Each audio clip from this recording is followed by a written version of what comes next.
Sejam bem-vindos ao podcast Deus e Débora, o podcast das boas notícias. Hoje nós vamos falar sobre novo nascimento, um podcast sobre fé, incredulidade e dureza de coração. E para falar sobre esse assunto, eu estou com um convidado aqui. Estou muito honrada por ele estar aqui. É o Kevin Costa e ele é líder e professor da Escola Bíblica Dominical do Defesa da Fé. Faz parte do discipulado de jovens na igreja. Ele é membro do Ministério Itinerante de Ensino da Palavra, Agios. E aí ele também é um estudioso, viu? É graduado em redes de computadores pelo IFRN e também tem mestrado em sistemas e computação, pela UFRN. Kevin, seja muito bem-vindo ao podcast Deus e Débora. Muito obrigado, Débora. Espero que eu possa estar aqui contribuindo com esse seu projeto maravilhoso. Amém. É uma honra poder estar aqui servindo a Deus, falando sobre a palavra dele. Amém. Eu tô curiosa, viu? Eu tô com tanta expectativa e eu sei que nós vamos aprender muito. Atente os seus ouvidos para o que nós vamos falar aqui, porque nós vamos trazer a pura palavra de Deus para que a gente possa aprender de quem é humilde e manso de coração. Amém. Né? Vamos para a primeira pergunta. Kevin, Jesus respondeu: em verdade te digo que, se alguém não nascer de novo, não pode ver o reino de Deus. Nicodemos perguntou: como pode um homem nascer sendo velho? Pode entrar no ventre de sua mãe e nascer novamente? O que de fato é nascer de novo? E como alguém pode experimentar essa transformação de vida? Muito boa essa pergunta. E eu acredito que a gente pode começar falando sobre isso, continuando os versículos posteriores em João 3, né? A gente pode começar a ler aqui do 6 até o 12, para a gente entender bem o que é nascer de novo. Então, se a gente começar a ler aqui, a gente vai ver que a Escritura diz o seguinte, né? O que nasce da carne é carne, mas o que nasce do Espírito é Espírito. Não se surpreenda pelo fato de eu ter dito, é necessário que vocês nasçam de novo. O vento sopra onde quer, você o escuta, mas não pode dizer de onde vem nem para onde vai. Assim acontece com todos os nascidos do Espírito. Aí perguntou Nicodemos mais uma vez, como pode ser isso? Disse Jesus, você é mestre em Israel e não entende essas coisas? Eu asseguro que nós falamos do que conhecemos e testemunhamos do que vimos, mas mesmo assim vocês não aceitam o nosso testemunho. E aí vem a parte bem interessante. Eu falei de coisas terrenas e vocês não creram. Como crerão se falar de coisas celestiais? Então, quando a gente fala sobre essa questão do novo nascimento, eu diria que um assunto que a gente tem que entender claramente é a diferença entre físico e espiritual. Porque a lei, se a gente começar a analisar a lei de Moisés, à luz do que a nova aliança fala, a gente vai ver que a lei tratava muito das coisas no nível externo. A gente vai ver que tinha um templo externo, era um templo terreno, eram rituais de purificação para o corpo com água, né? Eram sacrifícios de animais, muito externo. E quando Jesus vem, ele fala por meio das parábolas, usando coisas terrenas. E as pessoas elas não conseguiam entender. Sempre falando de coisas terrenas. Porque essas coisas terrenas estavam sendo usadas para falar de coisas que não se veem. E esse assunto do que não se vê é o que é tão difícil de entender. E aí, para continuar nossa discussão, tem uma outra passagem que eu gostaria de citar aqui, que é para compreender como funciona a salvação do homem em Jesus Cristo. Está lá em 1 Tessalonicenses 5. Deixa eu só achar o verso aqui. 1 Tessalonicenses 5. Vou dizer aqui. 23, versículo 23. E diz assim, que o próprio Deus da paz o santifique inteiramente, que todo o espírito, a alma e o corpo de vocês sejam preservados irrepreensíveis na vinda de nosso Senhor Jesus Cristo. Então, Paulo está dizendo assim, que o Senhor da paz o santifique inteiramente. O que seria inteiramente? Ou seja, o que o ser humano é por inteiro? O que é o ser humano em sua totalidade? Será que é o que a gente enxerga apenas no espelho? Uau. Será o que é que a gente consegue tocar? É isso que nós somos? E aí, pela escritura, eu entendi que o ser humano é mais do que apenas o que você vê. Existem partes dele, ou como eu gosto de entender, assim, de ver, pessoas dele que você não vê. A gente vai lá para Gênesis 1, 27, Deus vai dizer o seguinte: façamos o homem conforme a nossa imagem, conforme a nossa semelhança. Já falando no plural, primeira pessoa do plural. E aí, semelhança, quando você vai estudar essa palavra no hebraico, você vai ver que ela remete muito à forma, formato. Façamos o homem segundo o nosso formato. E aí, quando a gente vai ver a Escritura, a gente compreende que Deus, ele não é só uma pessoa. Ele é uma pessoa e, ao mesmo tempo, ele consegue ser três pessoas. Pai, Filho e Espírito Santo. Então, da mesma forma como Deus, a forma de Deus apresentada a nós é Pai, Filho e Espírito Santo formando uma coisa só, o ser humano também. Ele é corpo, alma e espírito formando uma coisa só. Perfeito. E aí, quando Nicodemos vai perguntar aquilo, o que é que ele está fazendo ali? Por que que Nicodemos ele reage daquela forma? Ele fala: quem não nascer de novo não pode ver o reino de Deus. Quem não nascer da água e do Espírito, aí ele vai especificar o que é nascer de novo. Nascer da água e do Espírito não pode entrar no reino de Deus, não pode fazer parte do reino de Deus. Nicodemos imediatamente vai raciocinar da seguinte maneira: bom, nascer significa sair do ventre da minha mãe. É só isso. Então, se ele está dizendo para eu nascer de novo, eu tenho que entrar no ventre de novo e de alguma forma sair de lá. Visualmente, né? Exatamente, fisicamente falando.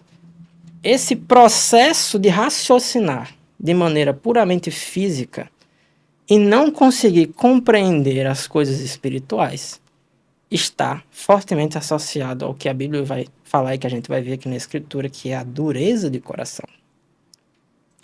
A incapacidade de entender, de considerar, de raciocinar as coisas que Deus nos comunica. Meu Deus. Então, a dureza de coração humano é o maior problema que leva o ser humano a não conseguir experimentar o nascer de novo. E o nascer de novo é nascer da água e do Espírito. Então é algo que vai afetar quem nós somos, não externamente, a princípio. Vai afetar, a princípio, aquilo que é interno e que não se vê. E que também, na maioria dos casos do nosso dia a dia, não se sente. Por isso é tão difícil para as pessoas, até mesmo quando elas nascem de novo, compreender a salvação que elas receberam. Uau. Porque é algo espiritual em princípio. É espiritual. Uhum. Tem que nascer do Espírito. Então, se a gente voltar aqui para a pergunta,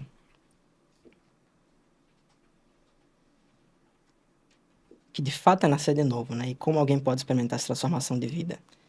Algo espiritual e que vem por meio do quê? Se a gente ler aqui a Escritura, em Colossenses, a gente vai ler algumas passagens aqui de Colossenses e Efésios. Em Colossenses 2:12, a gente vai ter o seguinte: isso aconteceu com vocês quando foram sepultados com ele no batismo, e com ele foram ressuscitados mediante a fé no poder de Deus, que o ressuscitou dentre os mortos. Aí a gente colando aqui com o que tem em Efésios 1:13 vai dizer o seguinte: quando vocês ouviram e creram na palavra da verdade, o evangelho que os salvou, vocês foram selados em Cristo com o Espírito Santo da promessa.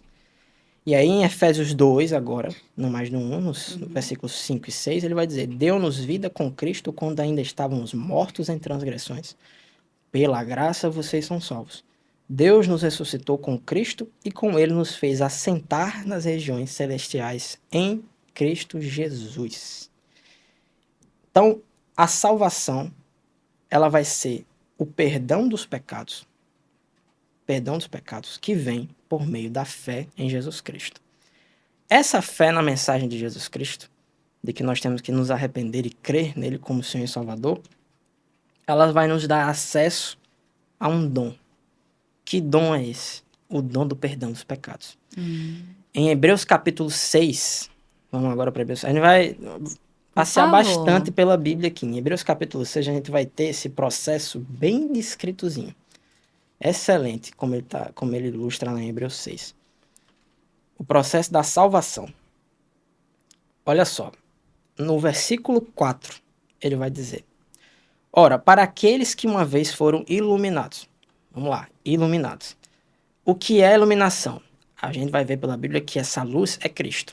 Portanto, ser iluminado é receber a mensagem de Cristo, é receber a revelação de Cristo. E aí vamos lá. Ao receber a revelação de Cristo, como a gente viu, e crer, quando você crê, prova-se o dom celestial. O que é o dom celestial? O perdão dos pecados, reconciliação com Deus. E o que isso causa? A salvação vem aqui. Tornaram-se participantes do Espírito Santo. E agora o Espírito de Deus passou a habitar em nós, como Efésios vai dizer, vocês foram selados com o Espírito Santo da promessa. Nosso Espírito, mais uma vez lembrado do início, né? 3 em 1, o nosso Espírito passou a ser um Espírito. Romanos vai dizer aquele que se une, acho que é em Romanos, que ele vai dizer aquele que se une com Deus é um Espírito com ele. E em Romanos também vai se dizer que o próprio Espírito testifica no nosso Espírito que somos filhos de Deus, Romanos Sim. capítulo 8, né? Então, um Espírito, tornaram-se participantes do Espírito Santo. E aí vem a segunda etapa, quer dizer, a quarta etapa, na verdade. Experimentaram a bondade da palavra de Deus. Ou seja, foram instruídos na palavra de Deus. Andaram de acordo com a palavra de Deus. Experimentaram a bondade da palavra de Deus. E, a última parte, e os poderes da era que há de vir. Agora já não é mais apenas palavra, não é mais ter apenas o conhecimento. É você andar nele, ao andar nele você provar do poder. Uau. O poder do Espírito vem mediante a fé na palavra de Deus. Fé que produz obras. Então, quando você vai lá e você age nessa palavra, você experimenta do poder. E aqui a gente vai entrar em dons do Espírito, a gente vai entrar nos milagres, no poder, no mover do Espírito Santo que tem, quando a congregação se reúne, né? E todas essas coisas. Então, esse é o processo da salvação, do novo É a nascimento. salvação completa. Completa. Desde o início até o fim. Então, tem pessoas que podem só ficar na primeira parte, por exemplo. Ou se começar... O processo pode ser abortado. É, né? Que é exatamente o que Hebreus 6 vai falar, e na verdade é exatamente sobre o que dureza de coração é. Tanto é o que impede muitas pessoas de receberem essa salvação, como também é capaz de fazer com que pessoas que alcançam a salvação percam a salvação e não consigam concluir a caminhada. Tem isso também, né? Então existem diferentes aspectos da dureza de coração, que é quando a gente vai entrar na segunda pergunta, né? Que é sobre o que é dureza de coração e como ela pode impedir uma pessoa De experimentar um novo um nascimento. novo nascimento. E aí, para falar sobre dureza de coração, eu acho interessante que a gente leia o que está em Hebreus, capítulo 3. A gente vai ler Hebreus, capítulo 3 e Romanos, capítulo 1. Essas duas passagens elas são extremamente importantes para a gente entender essa dureza de coração e como ela funciona. Então, vamos ler Hebreus 3, do 12 ao 19. Ele vai dizer assim: cuidado, irmãos, para que nenhum de vocês tenha coração perverso e incrédulo, que se afaste do Deus vivo. Ao contrário disso, encorajem-se uns aos outros todos os dias, durante o tempo que se chama hoje, de modo que nenhum de vocês seja endurecido pelo engano do pecado. Pois passamos a ser participantes de Cristo, aí vem a condicional, desde que, de fato, nos apeguemos até o fim à confiança que tivemos no princípio. O que tivemos no princípio? A mensagem do Evangelho, Jesus Cristo enquanto Senhor. A mensagem do Evangelho. Por isso é que se diz, se hoje vocês ouvirem a sua voz, não endureçam o coração como na rebelião. Aí ele vai explicar aqui, quem foram os que ouviram e se rebelaram? Não foram todos os que Moisés tirou do Egito, ou seja, o povo de Deus? Contra quem Deus esteve irado durante 40 anos no deserto? Não foi contra aqueles que pecaram, cujos corpos caíram no deserto? E a quem jurou que nunca haveriam de entrar no seu descanso? Não foi aqueles que foram desobedientes? Então vemos assim que por causa da incredulidade não puderam entrar no descanso. Agora, o descanso do qual ele está falando é o sábado da lei, que ele vai explicar aqui um pouco antes, e que representa o período, sétimo dia, dispensação da plenitude dos tempos, o período que a gente vai ver em Gálatas, que é quando Jesus vem. E através de Jesus a gente descansa de quê? Ele vai explicar das nossas próprias obras, como Deus descansa das deles, dando um exemplo de que descansou no sétimo dia lá em Gênesis. E a gente descansa das nossas obras. As nossas obras são o quê? A obra do pecado. Quando Jesus Cristo vem, a gente não se confia mais nas nossas obras. Por causa do poder dele e da fé nele, somos salvos do quê? Do pecado. Do pecado. Então, nisso, descansamos das nossas obras, para viver as obras de Deus. Através de Cristo. Através de Cristo Jesus. Então, entramos no descanso por causa da fé. Eles não entram no descanso por causa da incredulidade. E a incredulidade aqui em Hebreus 3 vai estar diretamente relacionada à dureza de coração. E a dureza de coração vem pelo engano do pecado. Então, eu posso dizer que para combater essa dureza de coração é necessário a luz do conhecimento? É necessário a luz do conhecimento. E quando Jesus fala que tem ouvidos, mas não escutam, tem olhos, mas não veem. Porque você pode, muitas vezes, ministrar a palavra para alguém, falar da verdade, falar do plano, falar de tudo, e aquela pessoa simplesmente não quer ouvir, não quer receber. É a dureza de coração, ela é complexa, né? Porque vai É a dureza de envolver. coração. E a gente vai ver isso aí na parábola do semeador. É. A parábola do semeador, eu diria que é muito importante para se compreender isso. Então Jesus lhe perguntou aos apóstolos, quando os apóstolos queriam entender a parábola do semeador que ele tinha contado: vocês não entenderam esta parábola? Como então compreenderão todas as outras? Esse versículo é muito importante. É Jesus está verdade. colocando a parábola do semeador num patamar que ele é fundamento para, se você não entender esse fundamento, você não vai conseguir entender o resto corretamente. É como a parábola mais simples, Exato, mais básica, mais básica. mais fundamental. E o que é que a parábola do semeador vai contar pra gente? A parábola do semeador vai contar pra gente por que que a mesma semente, pelo mesmo semeador sendo semeada, tem reações diferentes em diferentes tipos de pessoas. Ele vai dar a razão para isso. Então, o primeiro terreno do meio do caminho. O que é que Mateus vai dizer sobre o terreno do meio do caminho? Ele vai dizer que aquele que ouve a palavra e não a entende. Entende. Ele não consegue compreender a mensagem que foi dada para ele.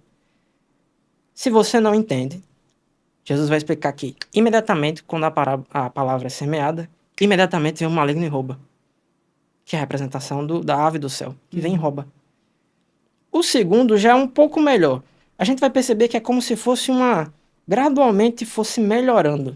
A gente vê o segundo coração, terreno pedregoso.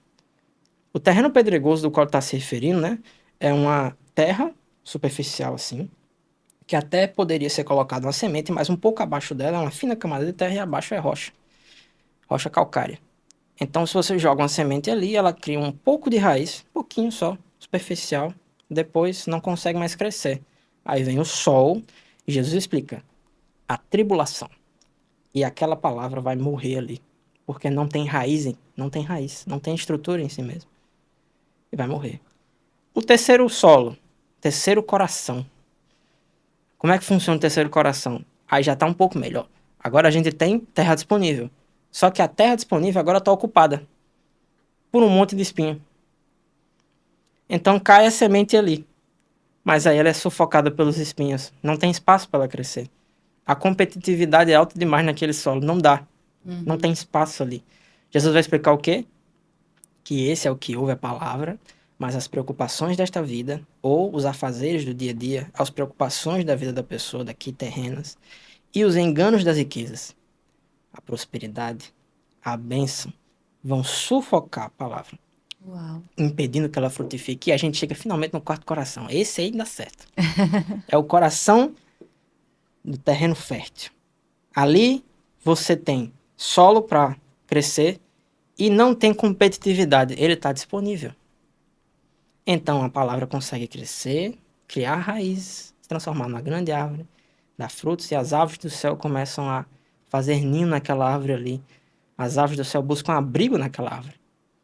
Perfeito. Então, por que as pessoas não escutam a palavra de Deus?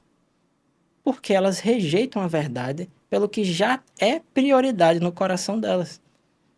Então, se a gente vai ler Romanos 1, a gente vai entender como que as pessoas elas se tornam cada vez mais distantes de Deus. A gente vê aqui, a partir do verso 18, olha só o que é que o apóstolo Paulo vai explicar. Portanto, a ira de Deus é revelada dos céus contra toda a impiedade e injustiça dos homens. Aí vem, que suprimem a verdade pela injustiça. Acredito, inclusive, que o pastor Tassos, no podcast em que ele veio aqui, ele citou essa passagem.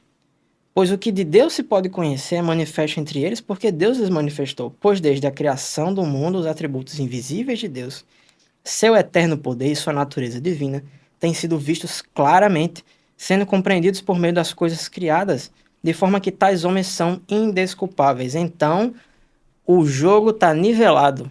Não existe alguém que não saiba de nenhuma verdade. Eu sempre costumo explicar que a partir disso aqui é que você vai entender o porquê que Deus ele pode julgar a humanidade, e sempre pode julgar a humanidade desde sempre, mesmo antes de Jesus vir. Porque ninguém não sabe de nada. Em alguma coisa você vai saber. Todo mundo, em certo nível, tem uma revelação de verdade. Ninguém pode escapar disso. Talvez um cara de uma tribo indígena, aí que nunca ouviu falar da mensagem do Evangelho, ou alguém que nasceu antes da época de Jesus Cristo, ele não tinha a mensagem do Evangelho. Mas quando ele morreu, ele vai ser trazido à presença de Deus para julgamento. Com base em quê? Com base no que você sabia que era verdadeiro. Vamos continuar lendo aqui. Interessante, viu? Isso aí. Porque, tendo conhecido a Deus, não o glorificaram como Deus, nem lhe renderam graças. Ou seja, de fato conheceram a Deus. Mas os seus pensamentos tornaram-se fúteis e o coração insensato deles obscureceu-se. Ou, outra tradução possível, endureceu-se. Dizendo-se sábios, tornaram-se loucos e trocaram a glória de Deus imortal por imagens feitas segundo a semelhança do homem mortal, bem como de pássaros, quadrúpedes e répteis. Por isso, aí vem. Aqui a gente vai ver como Deus, ele não endurece as pessoas simplesmente porque ele quer. Ele endurece as pessoas porque isso é uma resposta à rejeição prévia de sua verdade.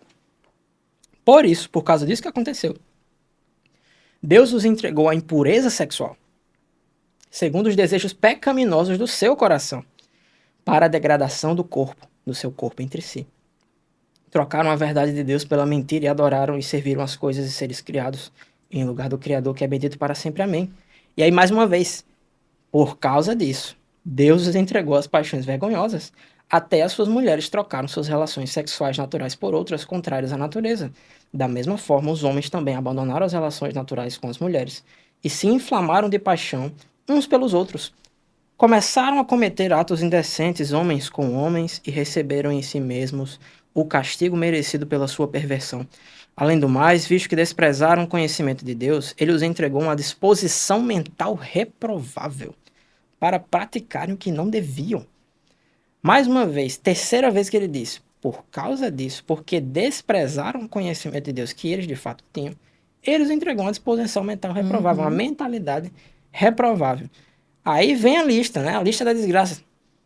Tornaram-se cheios de toda sorte de injustiça, maldade, ganância, depravação. Estão cheios de inveja, homicídio, rivalidades, engano, malícia. São bisbilhoteiros ou intrometidos, caluniadores, inimigos de Deus, insolentes, arrogantes e presunçosos. Inventam maneiras de praticar o mal. O que é que a gente não vê hoje em dia na internet? Desobedecem a seus pais, são insensatos, desleais, sem amor pela família, coisa que o pastor Tasso vai falar bastante de como é que é o mundo hoje, né? Implacáveis. Embora conheçam o justo decreto de Deus de que as pessoas que praticam tais coisas merecem a morte, não somente continuam a praticá-las, mas também aprovam aqueles que as praticam. Romanos 1 está mostrando que Deus ele entrega as pessoas aos desejos errados do coração dela, na medida que elas vão rejeitando a verdade que elas recebem. Ou seja, é uma decisão própria. Decisão própria. Decisão própria. A parábola do semeador vai mostrar níveis e níveis. E aí o que é que a gente precisa entender? Ninguém é salvo por perfeição de conhecimento bíblico. Ninguém é salvo por entender toda a Bíblia.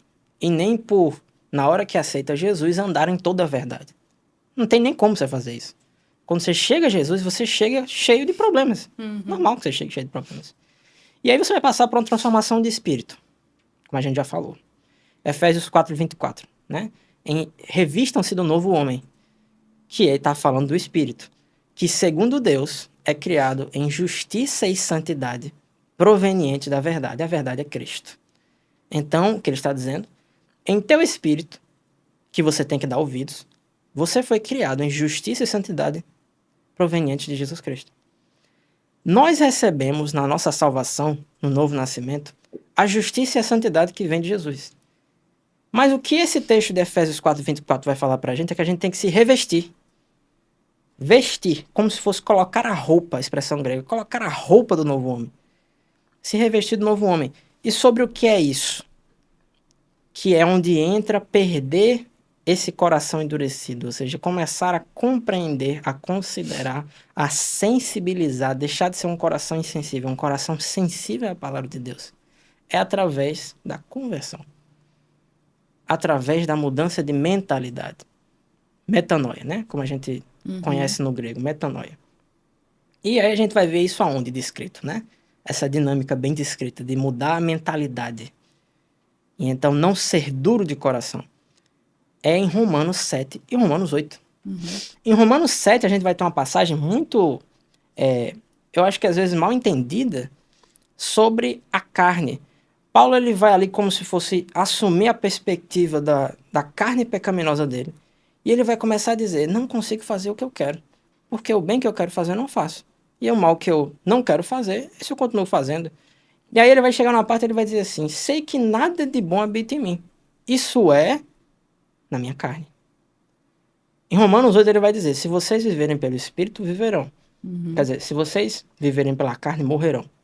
Mas se pelo Espírito mortificarem as obras do corpo, viverão. Então, quando a gente vê esses dois textos, a gente vai perceber que o corpo, ele está na natureza de pecado. Por que está na natureza de pecado? Porque ainda não ocorreu a ressurreição. Jesus ainda não voltou. Sim. A salvação começa pelo Espírito. Então, temos de um lado um corpo pecaminoso, não se volta para Deus. Romanos 8 vai dizer que ele não só não se sujeita à lei de Deus, ele sequer pode fazer isso. Nem sequer pode se sujeitar à lei de Deus. E ele vai dizer que o Espírito é vida, por causa da justiça. Então, todo o desafio do cristão durante a caminhada dele é o quê? É ele se esforçar, buscar de todo o coração que a mente dele entenda o que está nesse livro. E ao entender o que existe neste livro, a Bíblia, ele vai conseguir tirar o foco dele das coisas segundo o corpo, do raciocínio das coisas segundo o corpo, de ver as coisas por meio do corpo, por meio do terreno, e ele vai colocar naquilo que não se vê e que é espiritual. Isso é fé. Isso é renovação da mente. É renovação da mente e é por causa disso que vem a fé. Quando a gente vai ver Hebreus 11:1, ele vai dizer, né? É a convicção daquilo que se espera e a prova do que não se vê. Se a gente ler todo o capítulo 11, a gente vai ver que está falando sobre os heróis da fé. E a gente vai ver que, quando ele chega no exemplo de Abraão, ele vai dizer que pela fé ele peregrinou na terra porque ele procurava uma pátria celestial. E aí, ele vai dizer assim, escritor de Hebreus, por isso Deus não se envergonha de ser chamado Deus deles e lhes preparou uma cidade. O que é que a Bíblia está dizendo pra gente? Que aqueles caras da Antiga Aliança, inclusive Abraão, eles buscavam uma coisa que não é daqui. E esse é o motivo pelos qual eles peregrinaram indiscriminadamente. Abraão, ele não estava necessariamente interessado na terra de Canaã. Pelo que a Nova Aliança está falando, ele estava interessado numa terra celestial, que vinha de outro lugar. E aí é por isso, né, que a gente vai voltar para essa passagem que Jesus fala, tão importante, e que a gente conhece muito, que é, busquem, pois, em primeiro lugar o reino de Deus e a sua justiça, e todas estas coisas vos serão acrescentadas. Estas coisas a qual Jesus está se referindo nessa passagem, nos versículos anteriores, a gente vai ver que está falando sobre as coisas desta vida, que dizem respeito a esta vida, o que comer, o que beber. Ele vai dizer, os pagãos se preocupam com isso aí. Vocês busquem o reino de Deus em primeiro lugar e a sua justiça. Estas coisas aí que os pagãos se preocupam vos serão acrescentadas. Esse não é o foco de vocês. Assim como em Hebreus 11 não era o foco daqueles caras. Perfeito. Entendeu? E aí fala, né, no final de Hebreus 11:39, todos eles obtiveram a aprovação por causa de sua fé. No entanto, nenhum deles recebeu tudo o que havia sido prometido, pois Deus tinha algo melhor preparado para nós, de modo que sem nós eles não chegassem à perfeição. Ou seja, de fato, é além. Tem que ter uma visão espiritual para a gente entender como Deus entende, como Deus faz, né, e qual é a sua perfeita vontade para nós. Exatamente. Exatamente. E para você ver como essa questão de dureza de coração, ela é uma coisa que Nossa, a tá me gente dando bastante revelação tem aqui. que prestar atenção muito Tem que nisso. prestar muita atenção.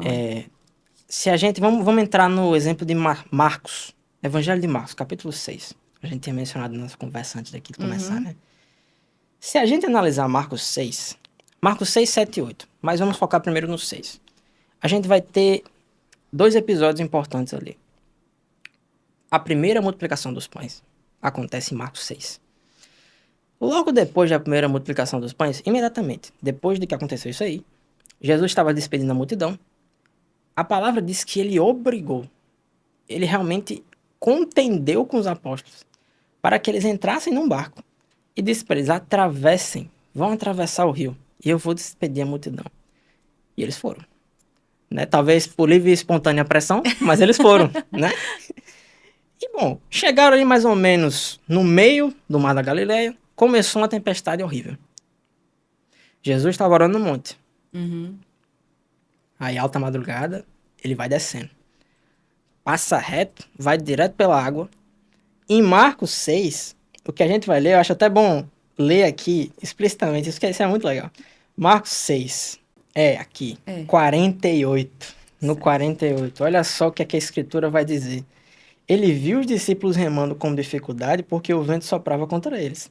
Alta madrugada, Jesus dirigiu-se a eles, andando sobre o mar, e já estava a ponto de passar por eles. Se você ler isso aqui no original, a Bíblia vai dizer que ele teria passado reto por eles. E teria passado direto por eles. Sabe o que eu aprendi a partir disso aqui? Uau, eu nunca tinha visto isso aqui, menina. Que a intenção de Jesus originalmente não era parar. Uhum. Não era. Ele teria passado direto pelos apóstolos, indo para o outro lado da margem. Por quê? Se a gente olhar o final aqui desse episódio, a gente sabe que os apóstolos vão se assustar. Uhum. Jesus vai ir até eles por causa desse desespero deles, desse susto. A gente sabe que Pedro vai andar sobre a água. Uhum. Vão voltar para o barco. Na hora que eles entram no barco, toda a tempestade cessa e eles vão para o outro lado. O que acontece? Se a gente ler aqui o 52, o versículo 52, no original, eu estou pegando a versão King James, mas isso é original. Ele vai dizer assim: e subiu até eles no barco, e o vento cessou. Perdão, eu estou lendo a partir do 51. E o vento cessou, e eles ficaram extremamente maravilhados e admirados. Em inglês aqui, se a gente for ler na versão King James, ele vai dizer ficaram maravilhados beyond measure, além da medida. Eles ficaram extremamente, ultra maravilhados. Eles ficaram quase como se fosse, exatamente, quase como se fosse escandalizados. Meu Deus, como assim? Que é isso? Meu Deus, o que foi que acabou de acontecer? Uhum. Aí os 52 falam uma coisa que quando eu li pela primeira vez eu fiquei meio sem entender. Eles assim, porque não consideraram, a NVI vai dizer entenderam, o milagre dos pães, porque o seu coração estava endurecido. Aí eu fiquei pensando, bom, quando a gente fala sobre os milagres de Deus, a gente tem, nós cristãos, dizemos que a gente quer ver os milagres, a gente quer se alegrar, a gente fica alegre quando a gente vê o mover de Deus, a gente fica maravilhado. Uhum. Tem muita gente que tem essa reação quando vê esse versículo aqui, mas não, eu deveria ficar maravilhado. Me parece meio errado não ficar maravilhado, não me alegrar quando eu vejo o mover de Deus. Então por que a Escritura está falando que eles ficaram extremamente maravilhados porque estão endurecidos de coração? Aí ele diz aqui, porque não consideraram o milagre dos pães. Porque não entenderam o milagre dos pães. Bom, então o que é que tinha para entender no milagre dos pães? Essa é a questão. O que é que tinha para entender naquele milagre? Tem algo para entender. Tem algo naquele milagre que, se eles tivessem entendido verdadeiramente, isso aqui que aconteceu logo em seguida não teria sido o motivo deles ficarem perplexos. Possivelmente, com certeza, eles ficariam alegres. Mas não como se fosse algo que eles não esperavam. Então, quando a gente vai ler a primeira multiplicação dos pães, o que é que Jesus diz no início? Antes de acontecer a multiplicação de fato, lá no princípio. Se assentou as multidões ali, né? O que é que Jesus fala para os apóstolos? Deem de comer a essa multidão. Vocês aí, deem de comer a essa multidão. O que é que os apóstolos vão fazer? Os apóstolos vão dizer sim, Senhor? Ou eles vão fazer outra coisa? A Bíblia vai mostrar que na hora que Jesus fala isso para eles, eles vão dizer, como é que eu vou fazer isso, Senhor? Olha a quantidade de gente aqui. Ou eu vou ter que fabricar esses pão do zero, não dá tempo de fazer isso, ou eu vou ter que sair para comprar. E quando é que eu vou tirar dinheiro para pão para tanta gente assim? Voltando para Nicodemos, Jesus disse, se vocês não nascerem de novo, vocês não poderão ver o reino de Deus. Se você não nascer da água do Espírito, não pode entrar no reino de Deus. Nicodemos vai entender o quê? Que ele tem que sair do ventre. Na hora que Jesus fala para os apóstolos lá nesse episódio, deem para eles de comer, o que é que eles vão fazer? Ele pensa no pão. Ele pensa na lógica natural. Natural, é. Os meus recursos são esses, não tem recurso suficiente. O que é que eu vou fazer? Aí Jesus faz o quê? O que é que vocês têm aí? Nós temos aqui 3 pães. Aí ele, tá, passa esse pão pra cá. Aí ele faz uma coisa muito legal, que a gente vai identificar como um padrão em muitos dos milagres que Jesus faz. As coisas mais mirabolantes que Jesus fez. A gente vai identificar esse padrão. Ele eleva os olhos para cima, para os céus, e ele dá graças. E ele parte o pão. E a partir dali vem o milagre. E o pão se parte indefinidamente até pegar e ter para todas as pessoas e sobrar. E sobrar. O que foi que ele disse no início? Bem de comer essa multidão. Logo depois vem o episódio do barco. O que é que ele faz? Ele insiste que eles entrem no barco e desatravessem. Vão pro outro lado, que eu vou fazer uma coisa aqui. Em Marcos capítulo 8, na segunda multiplicação dos pães, relatado em Marcos, ele vai dizer assim para os apóstolos, já vai ser um pouco diferente. Ele vai chegar para eles e vai expor a preocupação dele com a multidão. Ele vai dizer, estou preocupado com essa multidão, estão aqui há muito tempo, não quero que eles vão pelo deserto e desfaleçam no caminho. Ele não diz, deem eles de comer, mas ele expõe o interesse deles. É como se ele estivesse dando a deixa para os apóstolos. Tá aqui, ó, queria isso aqui. E aí o que é que os apóstolos vão fazer? De novo.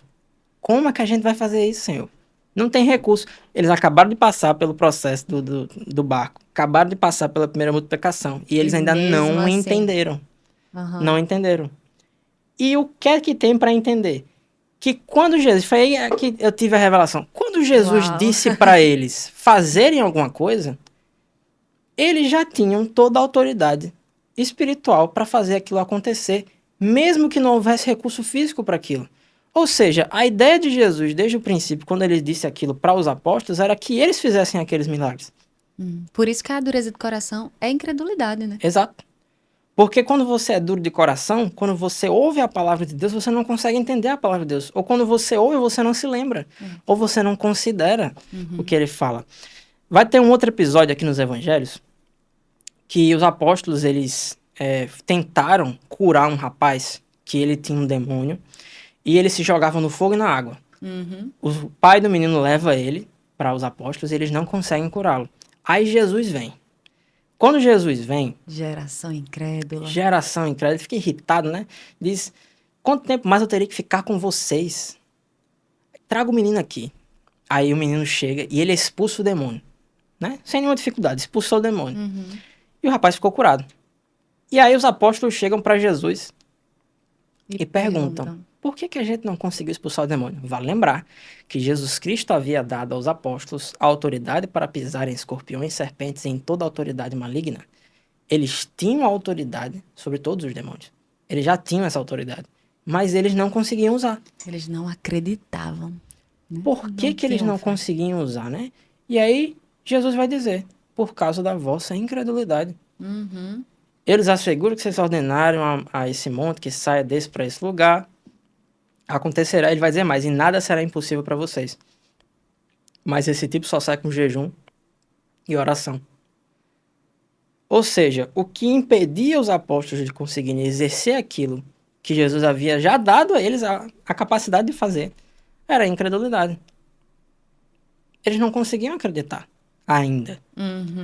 Né? Outro parênteses que vale a gente ressaltar aqui é que o novo nascimento não havia chegado ainda para os apóstolos. Isso só vai acontecer no final do livro de João, quando ele vai relatar que Jesus ele se coloca ali no meio dos apóstolos, né? Eles estavam reunidos escondidos por causa do medo dos judeus, e ele vai chegar diante deles e vai dizer assim, Pai seja com vocês, assim como o Pai me enviou, os envio.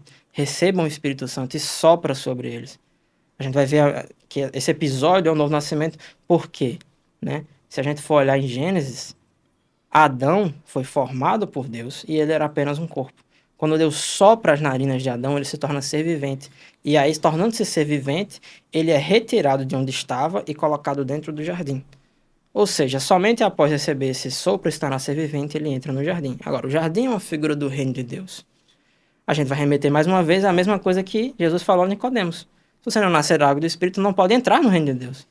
Naquele momento, eles entraram no reino de Deus. A partir dali, a gente vai ver uma mudança mais radical nos apóstolos. Pedro, principalmente, vai começar a ganhar ousadia, né? Ele vai A gente já ressuscitar. vê na forma que Pedro fala ali, né? Em Atos, na verdade, antes mesmo de Pentecostes, Pedro ele já se levanta diante dos irmãos ali que estavam em oração, ele começa a expor os profetas, falando a respeito do ministério de Judas, ele já começa a demonstrar um domínio da escritura que antes não parecia haver, É verdade. uma clareza, e aí depois de Pentecostes ele ganha aquela ousadia, e Uhum. vem o Espírito sobre eles e começa a cooperar para trazer almas, só que mesmo assim, mesmo depois disso, a gente vê que o processo de ensino continuava.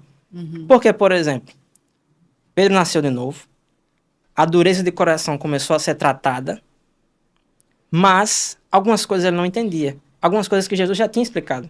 Por exemplo, a adesão dos gentios ao povo de Deus. Ele não tinha entendido isso, a princípio. Você vai ver que ele não consegue entender direito. Não é interessante assim como há um processo, né, para um processo gradativo para a gente entender, para a gente ir se abrindo de fato a essa visão espiritual. A gente tira pelas nossas próprias vidas, né, no que a gente viveu. Sabe o que eu acho interessante você falando aí? Eu fiquei pensando nos milagres que tantas pessoas, nos sinais e maravilhas que tantas pessoas viram Jesus fazer. E mesmo assim não foi o suficiente para crer. Ou seja, as pessoas vão decidir. Elas vão conhecer, como você falou aqui em Romanos, elas vão conhecer algo de Deus. Vai ter a informação, mas elas vão decidir. Por isso que sempre quando eu estou falando a palavra de Deus, no final eu pergunto, você crê? Porque se você não crê, não acessa. Nós precisamos, de fato, ter fé para acessar o que Deus tem para nossas vidas, né? É verdade. Sensacional. É verdade, inclusive, quando Jesus ele vem, né, e fala a respeito da cidade de Betsaida, eu não sei qual era a outra, Betsaida, Cafarnaum, é alguma dessas cidades, né? Cidades que viram os milagres de Jesus Cristo. Uhum. E aí ele fala assim, vocês subiram aos céus? Não, vocês descerão ao Hades. E ele faz uma afirmação que, quando eu vejo essa afirmação, eu fico perplexo com essa afirmação. Ele diz, porque se os milagres que foram feitos entre vocês tivessem sido feitos entre Sodoma e Gomorra, elas estariam de pé até hoje. E aí, o que ele tá falando forte ali? isso, hein? Vocês têm um nível de revelação da verdade, por causa do meu ministério, que eles não tiveram.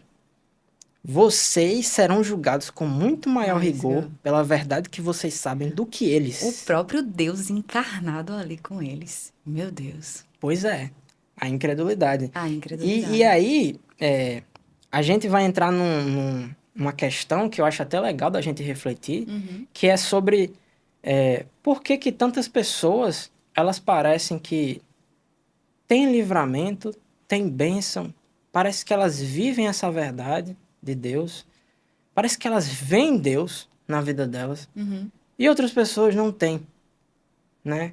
Que está também relacionado à dureza de coração, mas uma outra expressão que o Evangelho usa, que também é muito interessante da gente analisar, que é a pureza de coração. Pureza de coração.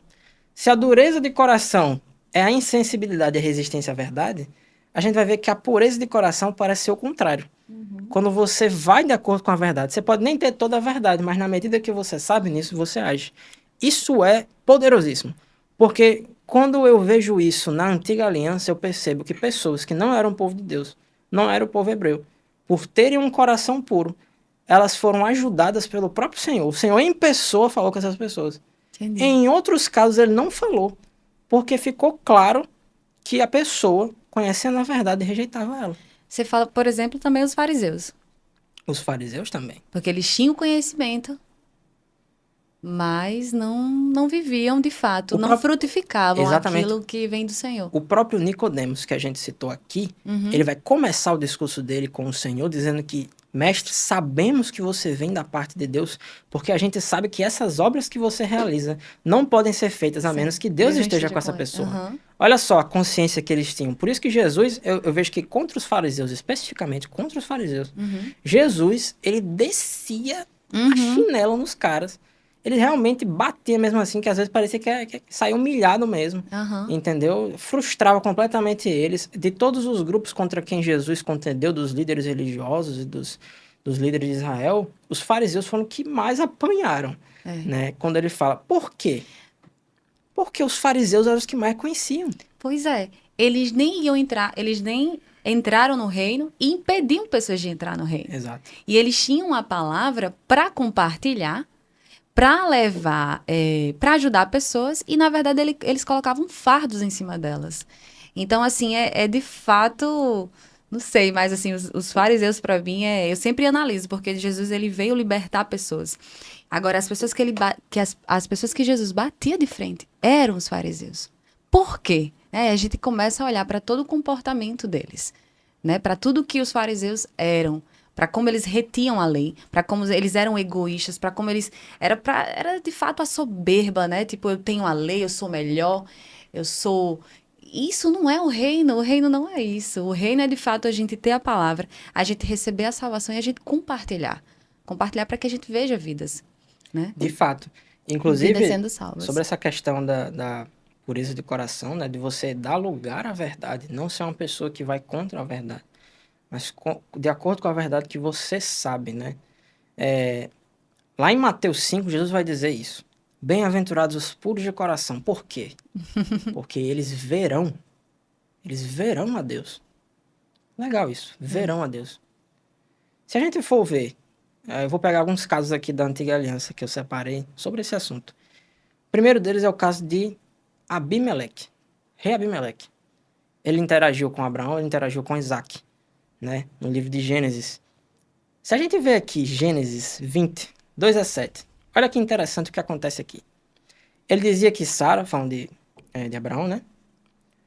Sua mulher era sua irmã. Então Abimeleque, rei de Gerar, mandou buscar Sara e tomou-a para si. Certa noite, Deus veio a Abimeleque num sonho e lhe disse: Você morrerá. A mulher que você tomou é casada. Mas Abimeleque, que ainda não havia tocado nela, disse: Senhor, destruirias um povo inocente? Não foi ele que me disse: Ela é minha irmã? E ela também não disse: Ele é meu irmão? O que fiz foi de coração puro e de mãos limpas. Então Deus lhe respondeu no sonho: Sim, eu sei que você fez isso de coração puro. Eu mesmo impedi que você pecasse contra mim, por isso não lhe permiti tocá-la. Agora devolva a mulher ao marido dela. Ele é profeta e orará em seu favor para que você não morra. Mas se não a devolver, esteja certo de que você e todos os seus morrerão. Olha que interessante.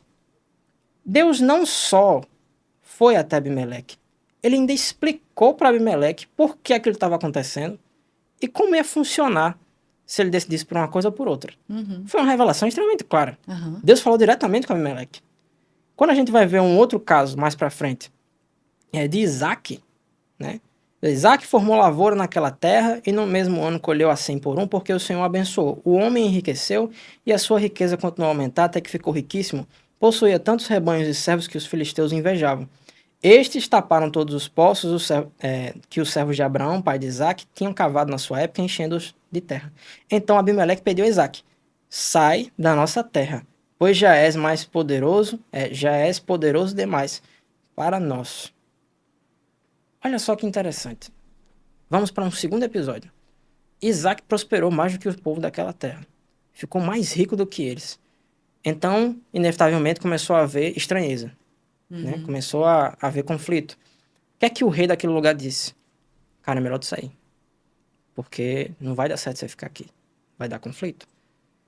Se a gente perceber, isso aí que aconteceu, vai acontecer exatamente com um outro exemplo do povo de Deus em uma outra nação.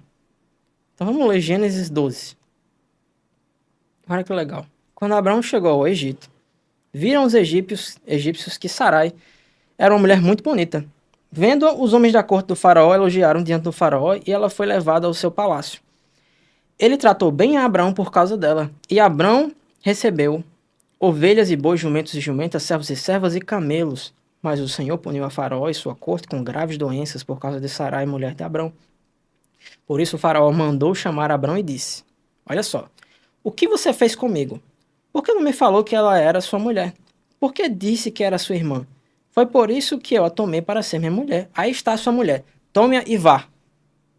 A seguir, o faraó deu ordens para que providenciassem o necessário para que Abrão partisse com sua mulher e com tudo que possuía.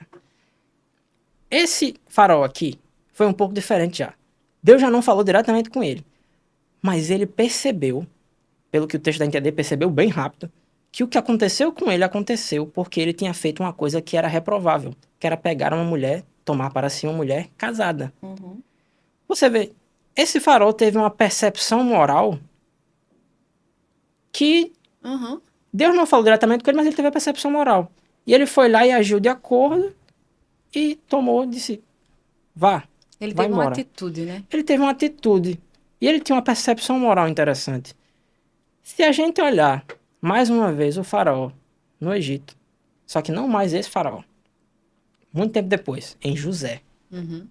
o outro faraó, o segundo faraó, o que é que a gente vai ver? Ele parecia bem mais idólatra que o primeiro, né? Tinha os seus feiticeiros ali, e tudo mais, mas mesmo assim ele estava disposto a querer a verdade por trás daquilo que o Senhor tinha concedido a ele. Veja que o Senhor falou com ele através do sonho de alguma coisa, mas não deu a interpretação, não deixou nada claro para ele. Então veio o mediador. Quem era o mediador? José era o mediador. Ele estava disposto a dar ouvidos. Ele foi lá e honrou José. Ele colocou José ali naquela posição de autoridade dentro do Egito. Se a gente olhar o terceiro faraó, que a Bíblia fala, que é o faraó da época de Moisés, a atitude ficou pior. É. Esse aí Esse era de terceiro coração faraó duro, viu? era mais interessante. O povo do Egito prosperou mais do que o povo dos judeus, os hebreus, prosperaram mais do que o Egito, mais que o povo egípcio. E esse faraó, que não conhecia José e não sabia do que havia acontecido, vendo esse povo, o que é que ele fez? Se a gente pegar os exemplos anteriores, por exemplo, Abimeleque, o que foi que ele fez? Ele disse, cara, é melhor você sair. O que foi que esse fez? Ele foi lá e escravizou aquele povo.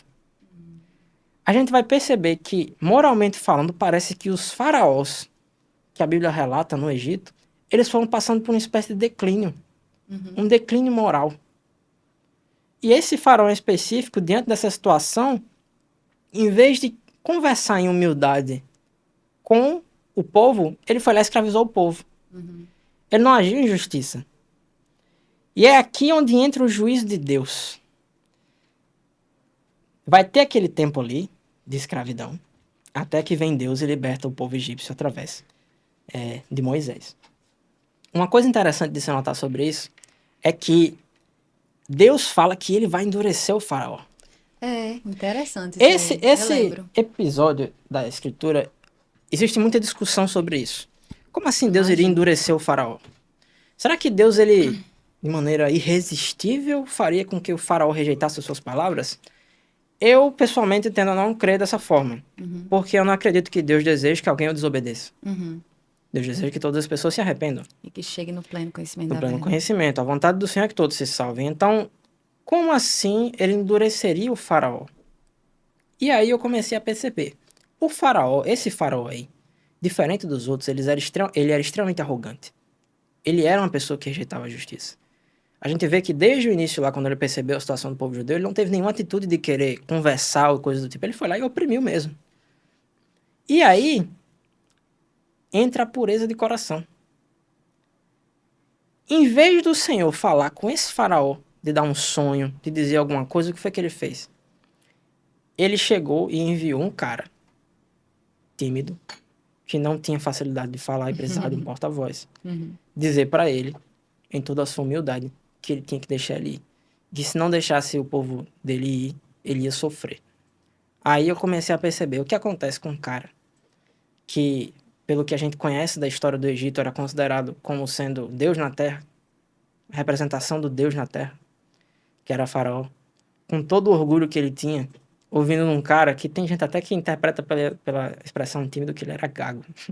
Imagina se for realmente gago, ia ser mais engraçado ainda. Dizendo pra você que você tem que fazer algo e se você não fizer, você vai ser punido. Você vai sofrer. O que é que vai acontecer com esse cara? Quando alguém completamente humilde, manso, simples, chega pra você, quando você é alguém de posição de autoridade, você tem poder, por mais que esse poder tenha sido instituído por Deus, ok. Mas você tem esse poder, você tem essa liberdade de decidir as coisas. Sim, sim. E diz pra você que você tá errado. Como foi que Jesus veio pro povo judeu? Ele veio como um Saul da vida, alto, bonito, forte, parecendo um líder militar? Não, Isaías vai dizer que nele não tinha nenhum tipo de beleza. Ele pegou até o jumentinho lá. Pegou um jumentinho. Jesus Fica imaginando, se a gente passasse pela rua e visse Jesus do outro lado, só pelos olhos naturais, o que é que a gente ia ver? A gente não ia ver um cara incrível, de olhos azuis e cabelo loiro, comprido.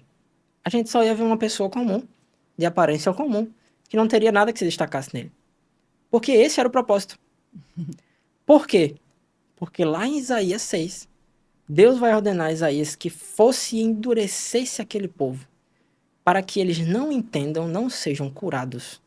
Não entendam com o coração e eu não os cure. Aí eu fiquei pensando, da mesma forma como Moisés, aconteceu com o povo judeu. O que foi que Deus fez quando ele queria endurecer aquele povo? Quando queria endurecer o Egito e quando queria endurecer o povo judeu? Ele fez com que eles ouvissem a verdade da pessoa que eles menos iam respeitar na vida. Da pessoa mais humilde, da pessoa simples. Ele pegou as coisas fracas para confundir com as fortes. Exato. Então, Deus endureceu o faraó ao enviar Moisés para falar com ele. Moisés, em 390 anos de vivência ali dentro do povo egito, ele vai lá e mata aquele egípcio, né, que está oprimindo o povo dele, porque Atos vai dizer, Estevão vai dizer em Atos que ele acreditava, ele pensava que as pessoas reconheceriam que Deus enviou eles para libertá-los. Não foi o que aconteceu. Deus não mandou ele matar aquele egípcio. É o que acontece, saiu pela culatra. Ele chega dentro dos judeus, né, e para eles não brigarem no outro dia, né, os judeus estavam brigando lá, eles não briguem entre si, o cara vai dizer, e você pensa que é quem? Quem foi que instituiu você como juiz aqui? Você vai matar igual você fez com aquele cara? E ele foge. Ele foge quando isso acontece. Inclusive, imagino que por causa disso, durante 40 anos no deserto, ele se tornou alguém tão tímido para falar. Lá no início, talvez ele até tivesse postura de líder. Mas por causa do que ele fez, isso afetou o jeito dele. A atitude dele. Né? A atitude dele. E a gente vai ver que Moisés, a partir desses 40 anos no deserto, quando ele vai libertar o povo judeu, e dali para frente, mesmo depois de sair com o povo judeu, a gente vai ver que ele era alguém extremamente manso. Ele se torna alguém extremamente manso e paciente. Ele era bem tardio para querer ficar irado e fazer alguma coisa. A Bíblia vai dizer que não existia nenhum homem manso como ele na terra inteira. Verdade. E aí, até quando Miriam, por exemplo, Miriam e Arão se voltam contra ele, o que é que ele faz? Ele não se revolta contra eles. Ele só se ajoelha diante do Senhor. Ele entrega o juízo para Deus. E aí Deus ia lá e tratou com os dois, bem severamente, inclusive. Moisés lá diante do faraó, ele foi completamente manso e humilde. Ele não fez nada por si próprio. Ele só fazia o que Deus ordenava. E dessa maneira, Faraó ficava cada vez mais confuso, porque o que ele conseguia ver era um homem extremamente simples, que aparentemente não tinha nenhum poder ou capacidade, tá fazendo coisas ali dentro do Egito, e ele só sofrendo, sendo derrotado, vez após vez. E cada vez que ele era derrotado, ele ficava mais indignado, ele resistia mais, e parecia que ele ficava mais duro. O processo de endurecimento, ele, tanto ali como em Isaías 6, e o povo judeu, quando Jesus veio, era uma consequência do orgulho daquele povo. Isso, o orgulho. Então eles eram incapazes porque eles se tornaram orgulhosos. Eles rejeitaram lá no princípio. A gente tem que lembrar que Deus fala com o povo judeu até chegar em Isaías 6, que ele decreta essa dureza de coração. A gente vai ver que desde ali até Moisés, Deus falava. E ele falava claramente. Quando a gente vai ver Jesus falar por meio de parábolas, a gente vai ver que Jesus vai usar essa passagem de Isaías 6 para justificar o porquê dele falava por parábolas. Então a gente vai ver que não só Jesus veio em completa humildade, e isso fez com que o povo judeu ficasse confuso, como ele falava de maneira misteriosa, simbólica. Simbólica. Só quem conseguia entender era quem? Quem humildemente vinha perguntar a ele a verdade. Aí ele falava. Aos apóstolos ele dizia a interpretação. A Nicodemos ele explicou uma coisa extremamente espiritual. Em João, né? Que é sobre nascer de novo. Quando procurou ele em secreto de madrugada, por mais que ele tivesse medo do povo, né? Dos fariseus por rejeitá-lo. É verdade. Ele vai lá e ele começa a falar de coisas de maneira bem clara. Tem que nascer de novo, do espírito, não da carne. E aí a parábola do semeador, mestre, não entendemos. Ele vai dizer, vocês precisam entender essa, se vocês não entenderem essa, não vão entender as outras. Eis a interpretação da parábola, entendeu? Isso é muito importante. O Senhor fala que o Senhor ele não olha para a aparência, mas ele olha para o nosso coração. E o mundo, ele tende a isso, a olhar para o externo, né? A gente julga alguém pelo que a gente vê por fora, mas Deus, ele olha para o nosso coração. É muito interessante essa perspectiva que você trouxe, porque Jesus veio de uma forma, né? E eu fico imaginando ele montado naquele jumento, né? E todo mundo ali, né? Quem conhecia ele, adorava ele. Mas para quem não conhecia os fariseus, né? As outras pessoas que tinham incredulidade no coração, aquilo ali era um choque. Por quê? Orgulhosos, soberbos, né? A dureza do coração, os orgulhosos, eles não podem ver a Deus. Porque justamente, né, acham que essa parte externa, né? Você começou o podcast falando que nós somos um ser trino, e essa parte externa é a parte que as pessoas que têm o coração duro, elas valorizam isso, né? Porque elas não conseguem ver aquilo que não se pode ver, porque é pela fé. Né, ver as coisas espirituais, é ter a visão espiritual. Eu tenho provado recentemente, só vou acrescentar isso para você continuar falando, que quando eu leio as palavras de Jesus, né, nos evangelhos, e são palavras de vida eterna, Pedro disse isso para ele, né, quando ele falou, vocês também querem me deixar, né, querem ir embora? E Pedro fala, para onde iremos, Senhor, se só tu tens as palavras de vida eterna? Então, quando eu leio as palavras de Jesus, eu posso hoje, eu, Débora, porque eu sou uma testemunha e eu posso falar daquilo que eu provo, que eu me alimento das palavras que Jesus fala, porque elas penetram de fato a minha vida e as palavras de Jesus separam e dividem como uma espada de dois gumes em alma e espírito, né? Penetram o meu coração de uma forma que sonda os meus pensamentos e quem eu sou. Então, não existe isso em outro lugar. Eu posso provar das palavras que saem da boca de Jesus. E como é que eu explico isso para as pessoas? Porque é algo que não se vê. E aí a gente entra na questão da fé.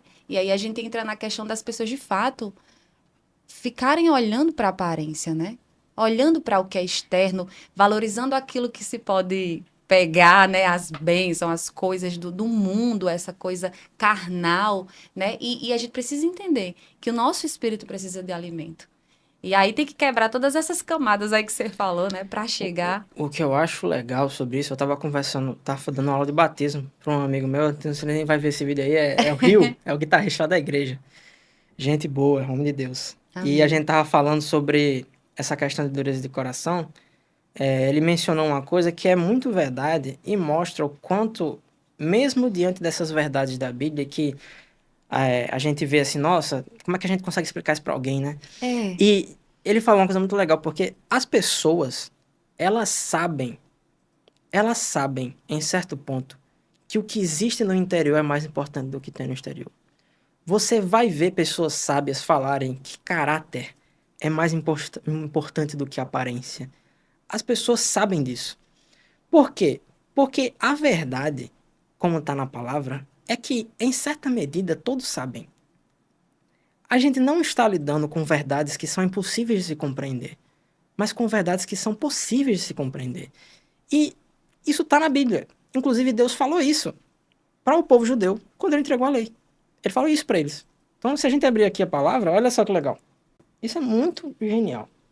O que hoje estou ordenando a vocês não é difícil de fazer. Deus falando com o povo. Não é difícil de fazer. Nem está além do seu alcance.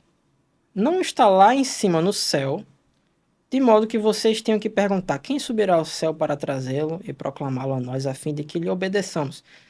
Nem está além do mar, de modo que vocês tenham que perguntar quem atravessará o mar para trazê-lo, voltando e proclamá-lo a nós, a fim de que lhe obedeçamos. Nada disso. Uhum. A palavra está bem próxima de vocês. Está em sua boca e em seu coração. Por isso vocês poderão obedecer-lhe. Vejam que hoje põe diante de vocês a vida e prosperidade, ou morte e destruição. Pois hoje ordeno a vocês que amem o Senhor, o seu Deus, andem nos seus caminhos e guardem os seus mandamentos, decretos e ordenanças. Vocês, então, terão vida e aumentarão em número, e o Senhor, o seu Deus, os abençoará na terra em que vocês estão entrando para dela tomar posse. Tem uma outra passagem que é interessante da gente ler, que está também em Romanos, que Paulo vai explicar aqui sobre esse assunto também.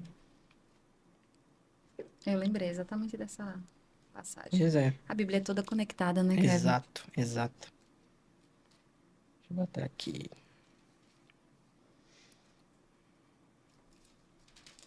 Eu ando com a Bíblia no celular porque eu consigo pesquisar a passagem. Eu não decoro o capítulo e versículo, mas eu decoro o texto em si. Aí eu Aham, o pesquiso por tema, né? aqui.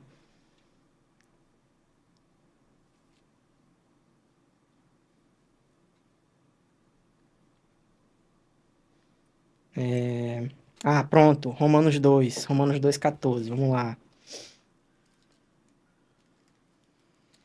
Ele vai dizer o seguinte: de fato, quando os gentios que não têm a lei praticam naturalmente o que ela ordena, tornam-se lei para si mesmos, embora não possuam a lei, pois mostram que as exigências da lei estão gravadas em seu coração. Uau.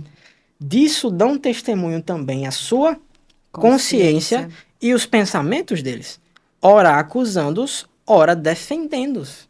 Cara, isso aqui é genial. É Paulo está sim. simplesmente defendendo que todos os povos da terra, todos, sem exceção, todos os homens que já existiram, eles podem não ter ouvido a lei de Moisés, que falava ali no nível de revelação qual era a vontade de Deus. Eles podem não ter ouvido a mensagem do Evangelho, que fala mais ainda a revelação de quem Deus é.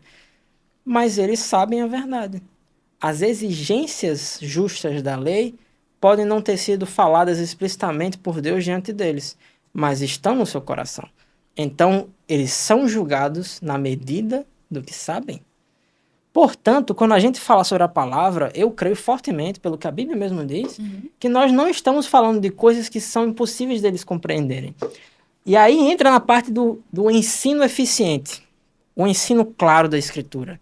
Né? A parábola do semeador vai falar que quando a pessoa ouve a palavra e não a entende, o maligno imediatamente vem e rouba. Uhum. O que é que isso importa para a gente que é mestre?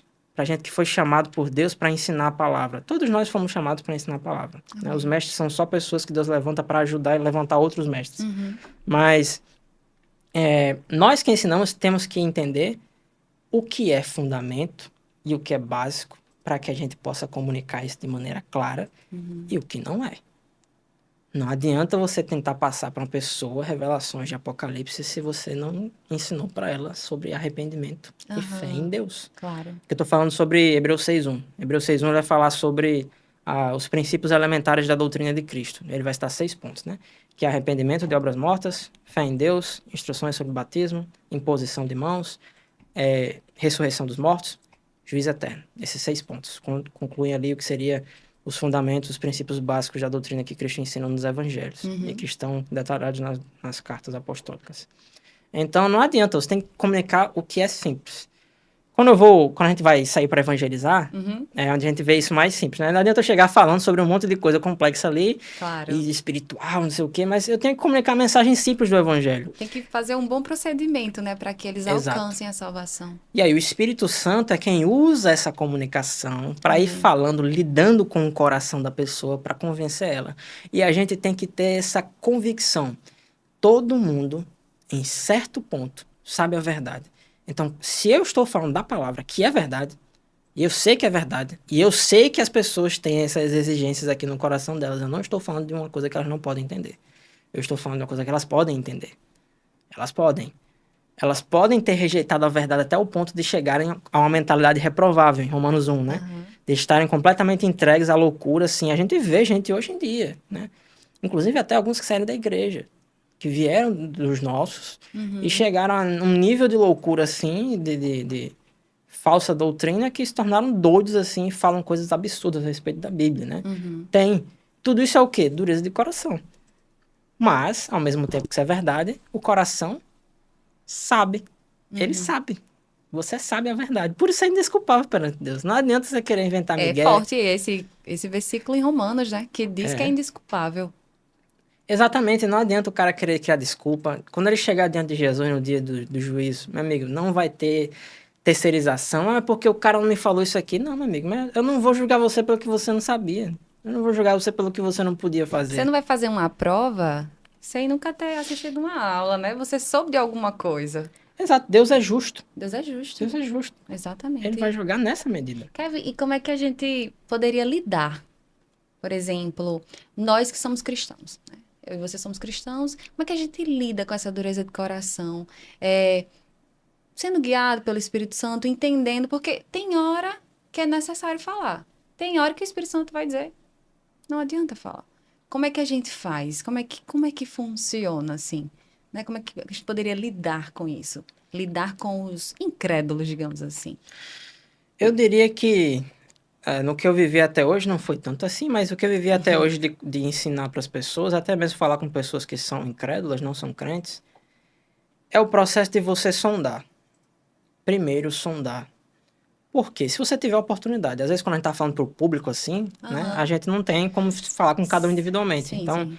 quando você está falando para a pessoa individualmente, é bom você sondar para ver o que ela sabe.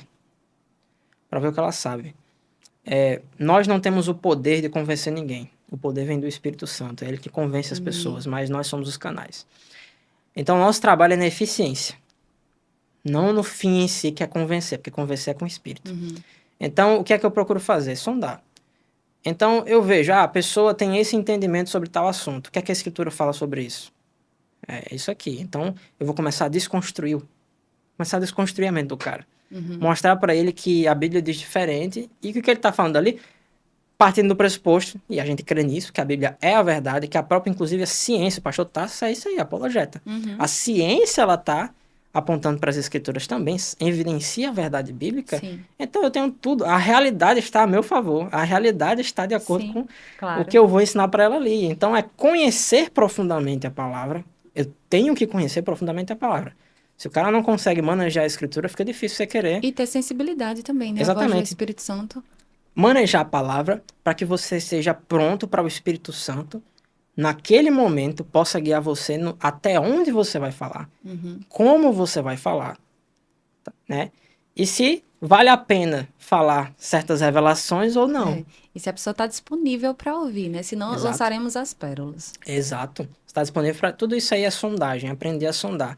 Você tem que ter a calma de entender que o Espírito Santo é que vai falar com você, como é que você vai tratar com cada pessoa. Uhum. Entendeu? Até porque lá em 1 Coríntios 13, onde Paulo vai falar que o amor, ainda que eu fale a língua dos anjos e ainda que eu tenha todo o conhecimento do mundo, se eu não tiver amor, nada serei. Ou seja, eu posso conhecer a Bíblia de Gênesis, Apocalipse, entender tudo, mas se eu não tiver o amor de entender que tudo isso é para eu transmitir, para eu anunciar o evangelho, para que vidas sejam salvas, nem adianta eu estar trabalhando para o reino, né? Porque eu vou estar Exato. trabalhando contra. Inclusive, tem esse Apocalipse, né?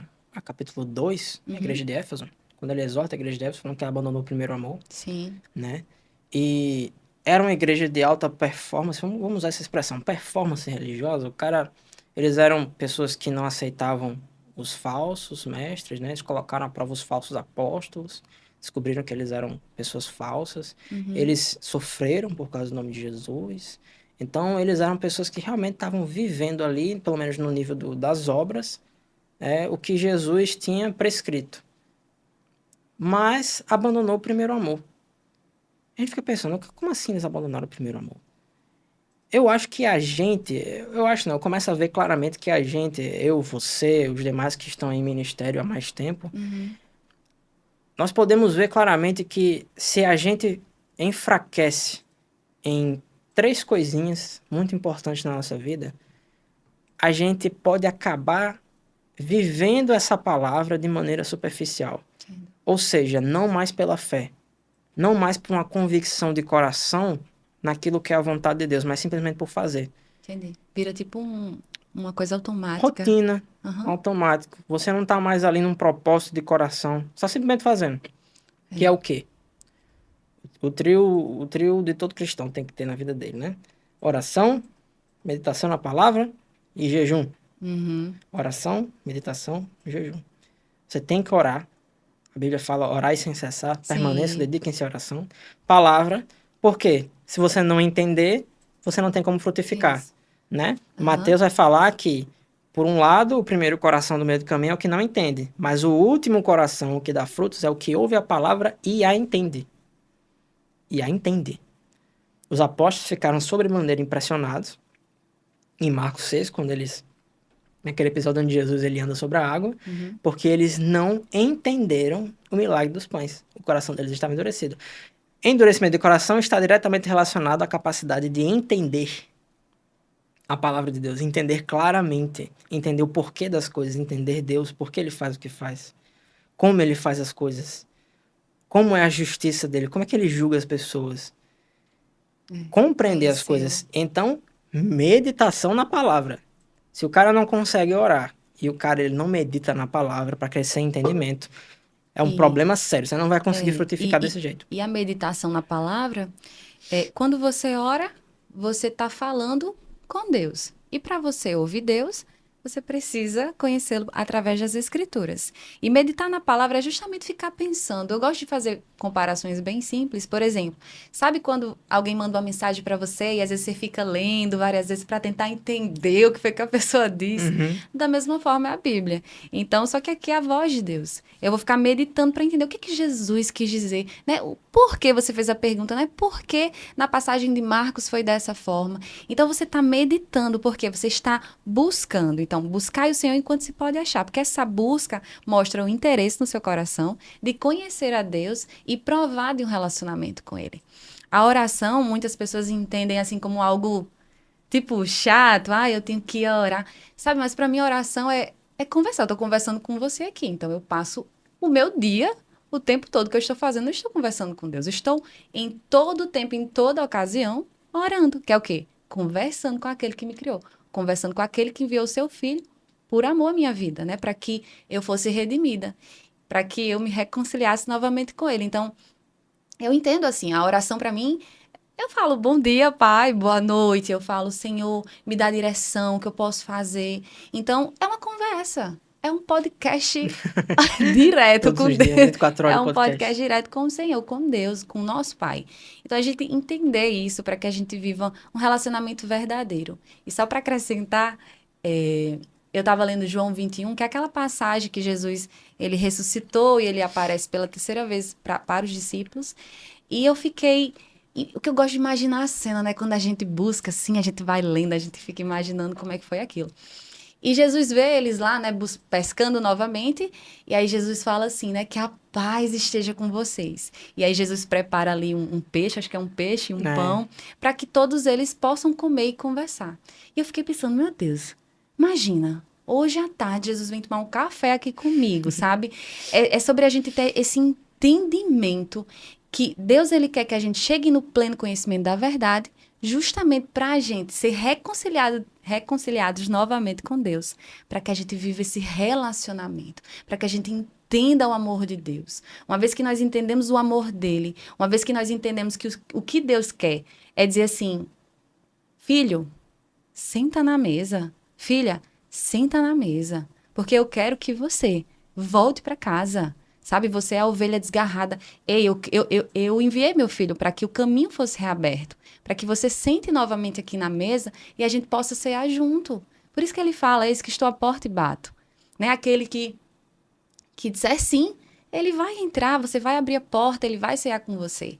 Então, é esse relacionamento, sabe? É um relacionamento. Eu não entendo, assim, para mim, oração faz parte da minha vida, porque eu converso com meu pai todo tempo, não tem mais como viver, não, é Deus e Débora, não tem mais como separar, porque, então, o que o Senhor quer é isso para as nossas vidas, e eu acho que muitas vezes as nossas pregações, não as nossas, assim, mas a gente tem que ter essa sensibilidade de fato, como você falou, para que as pessoas entendam isso, porque Satanás, ele tem cegado a mente dos incrédulos, tem levantado sofismas para que as pessoas não entendam quem é Cristo, o que foi que Deus fez por nós. E aí a gente é impedido de nascer de novo.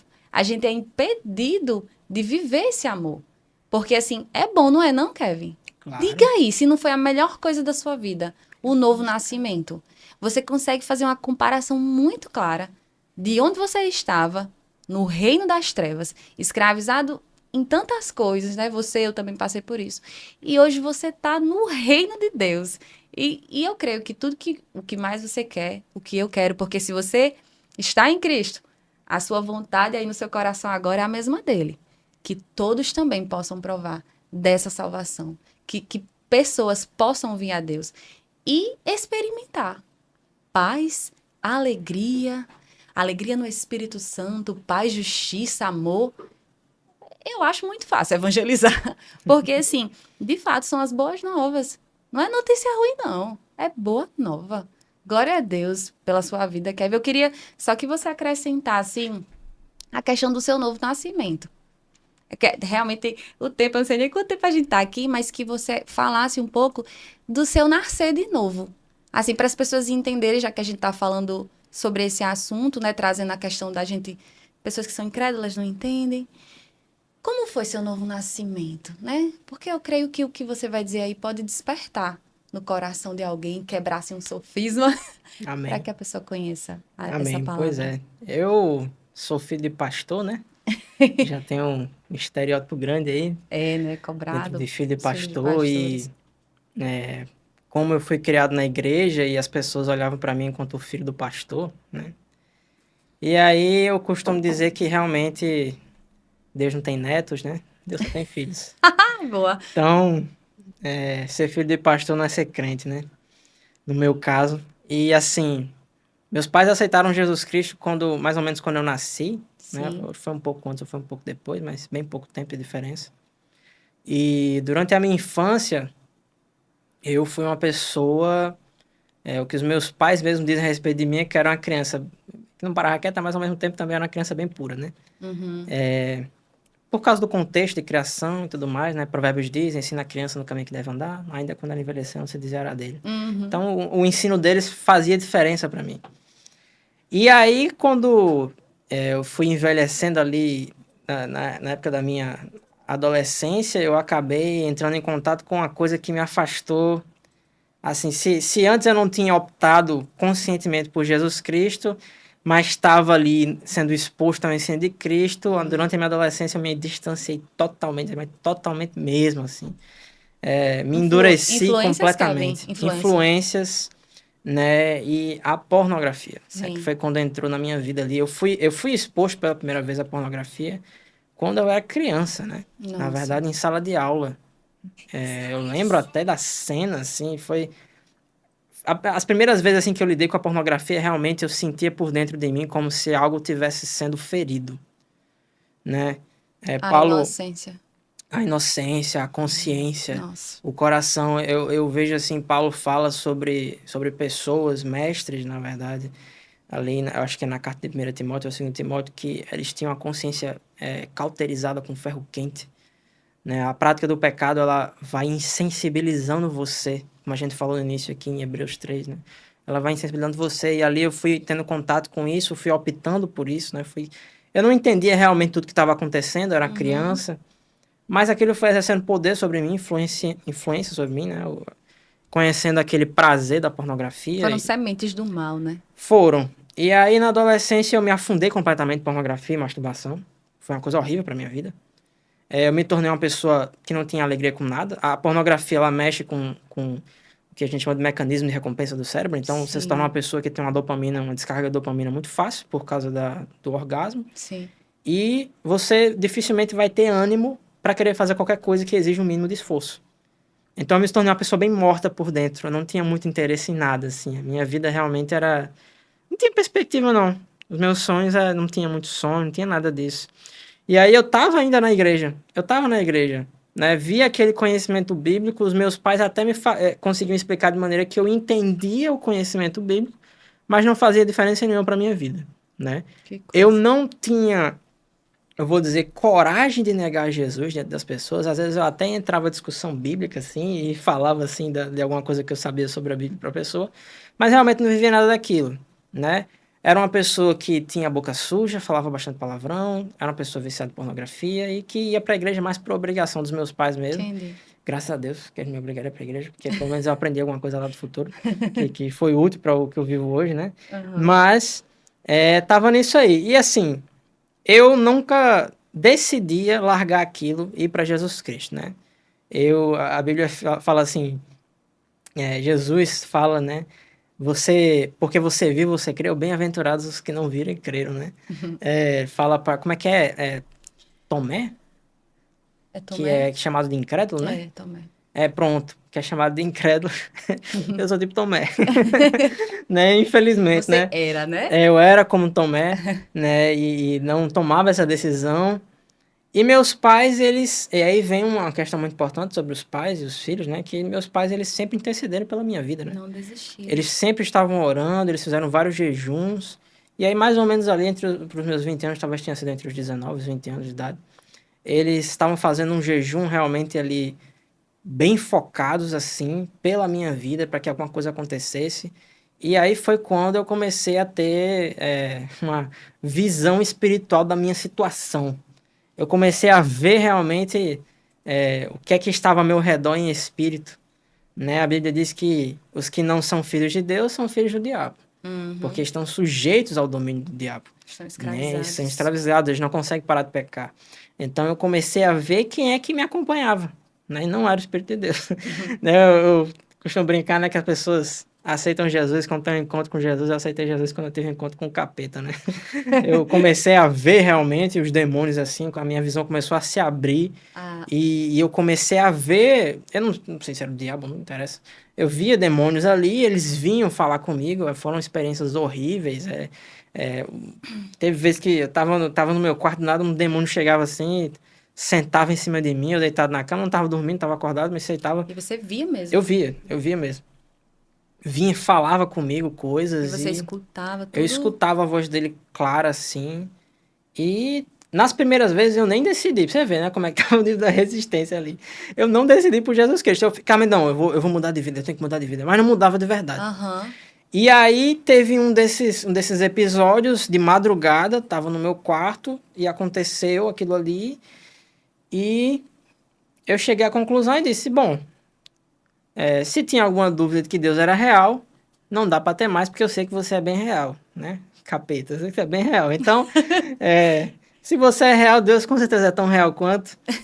E aí eu decidi por aceitar Jesus Cristo ali mesmo. Eu disse, Senhor, eu aceito você como Senhor, Salvador da minha vida. E daqui pra frente é com o Senhor até a morte. Amém.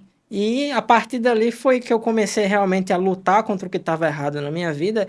Quando eu aceitei Jesus, eu sabia que tudo aquilo ali ia ter que desaparecer da minha vida de qualquer jeito, porque se não desaparecesse eu ia morrer. Eu sabia que toda vez que eu praticava aquilo ali, eu sabia que eu estava dando espaço para o diabo vir até mim, sabia que ele queria me matar, então estava ali, eu já sabia para onde é que eu tinha que ir, né? Você sabia a palavra, mas você já sabia o caminho, o Sim, conhecimento, né? O caminho é Cristo. é, Mas você precisava estar em Cristo para vencer aquele pecado, porque exato. somente em Cristo é que nós podemos vencer, né? Somente Pois nele. é. E aí, assim, durante a minha luta, principalmente contra a pornografia foi, de fato, o pior pecado, realmente, que eu tive que lutar contra. Mais difícil de todos, né? Era um vício, de fato, que nem um vício em drogas mesmo. A pessoa que é viciada em pornografia, ela tem um cérebro que vai se comportar como um cérebro de um viciado em drogas, porque Uhum, ele fica viciado naquela descarga de dopamina que tem, sim. né? E, bom, eu me apeguei muito, tive que me apegar muito à palavra de Deus e realmente colocar em prática o que é viver pelo que não se vê, né? Eu tinha entendimento sobre o novo homem, sobre o novo nascimento, eu sabia o que tinha acontecido no meu espírito, mas embora eu nunca tivesse provado aquilo na Então você prática. lia, mas você sabia que não tinha nascido de novo? Sabia que eu tinha nascido porque eu tinha aceitado Jesus. Sim, E entendi. foi nisso que eu me apeguei. E na verdade é sobre Ah, isso que a gente tem que se apegar quando a gente luta para contra o nascer de pecado. novo. Exato. Porque em Romanos 7:8, o que é que ele vai dizer? Quem tem a mente voltada para a carne faz o que a carne deseja. Quem tem a Uhum. mente voltada para o espírito faz o que o espírito deseja. Então, quando a gente aceita Jesus Cristo, porque ninguém para de pecar instantaneamente. Essa aqui é a verdade. Por quê? Porque o espírito ele nasce de novo, mas a alma tem que ser Ser renovada, transformada. Tem que com a ser palavra. transformada. Não dá para você esperar de um novo convertido que ele vai se tornar, ele vai andar como, sei lá, o pastor Tasso, que está na fé faz muito tempo, meu pai, Uhum, ou sei lá, alguma pessoa famosa, Luciano Subirá, você, tá entendendo? uhum. Não dá para você esperar que ele vai não tropeçar.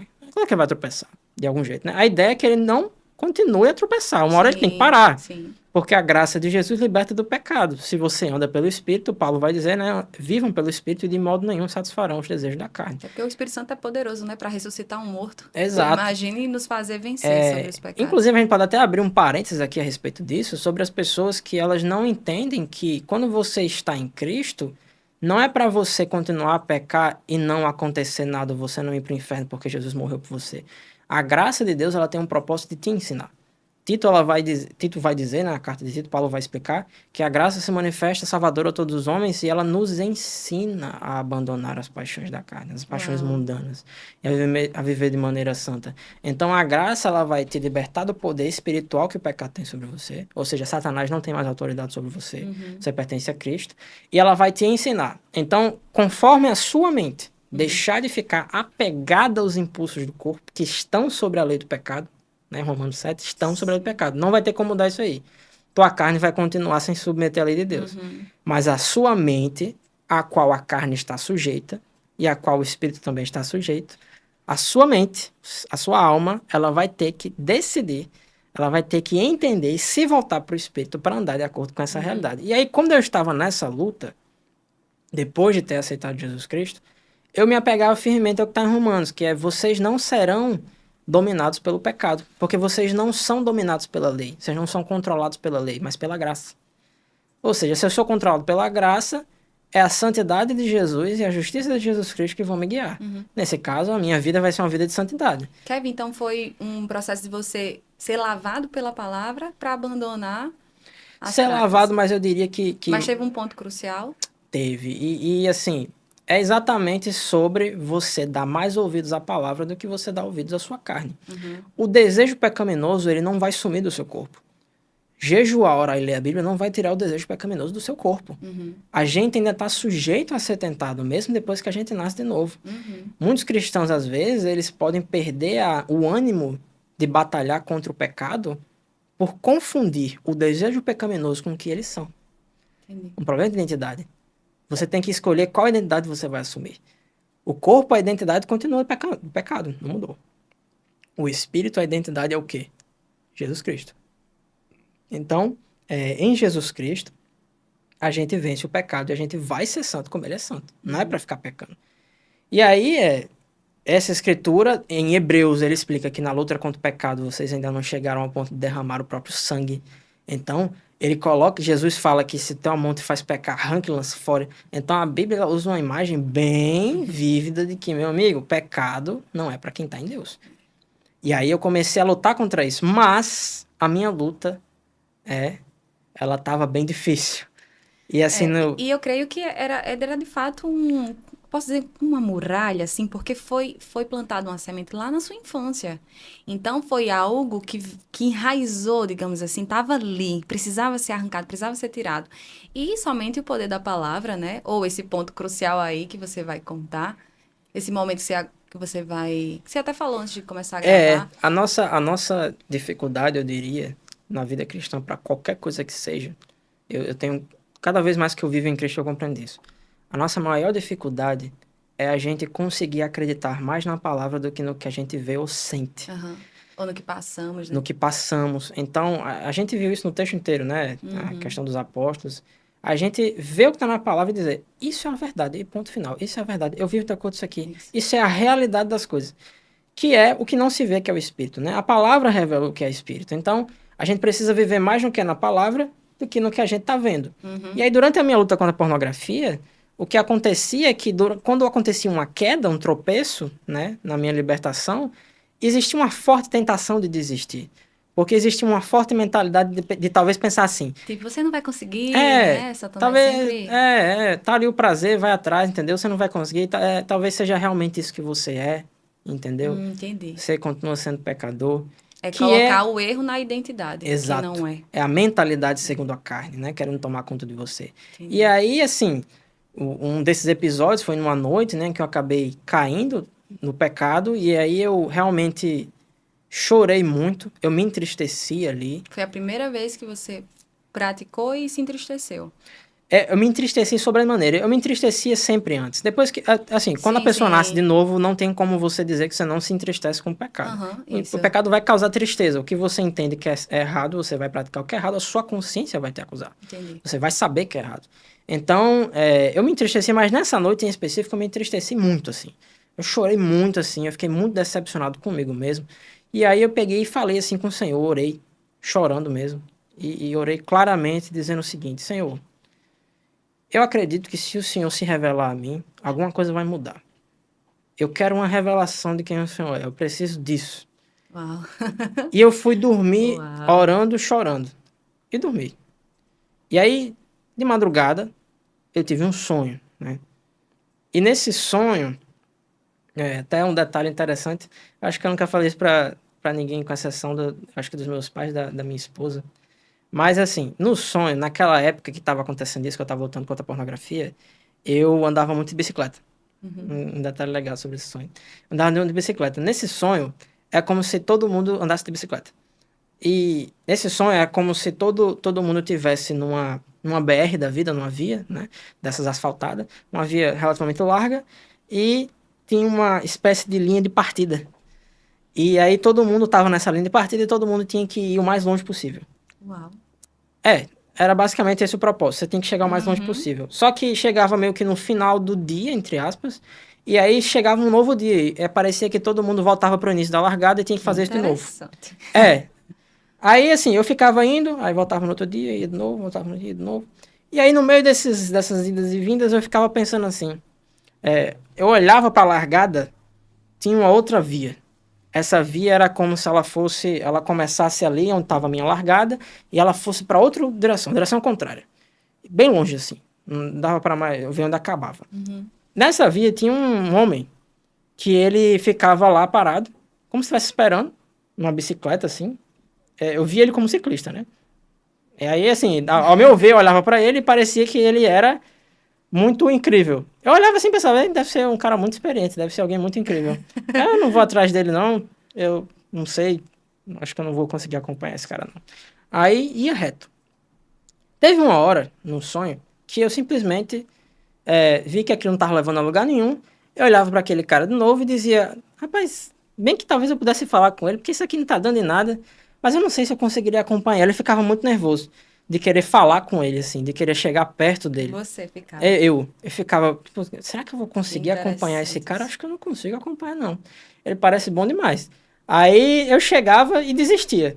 E aí eu voltava assim pra parte do sonho, é que eu não tava mais com a bicicleta, eu fui andando. Aqui é como se aqui tivesse a largada, ele tivesse aqui e eu viesse andando até ele. Quando eu fui chegando perto dele, aparecia uma pessoa que vinha até ele também, com a bicicleta, e decidia caminhar por aquela estrada. E aí, quando eu tava chegando perto dele, essa pessoa sumia, que tinha ido até ele, e ele se voltou para mim. Na hora que ele se voltou para mim, o rosto dele eu não consegui ver, porque na hora que ele virou para mim, que eu olhei pro rosto dele, o rosto dele se transfigurou em luz.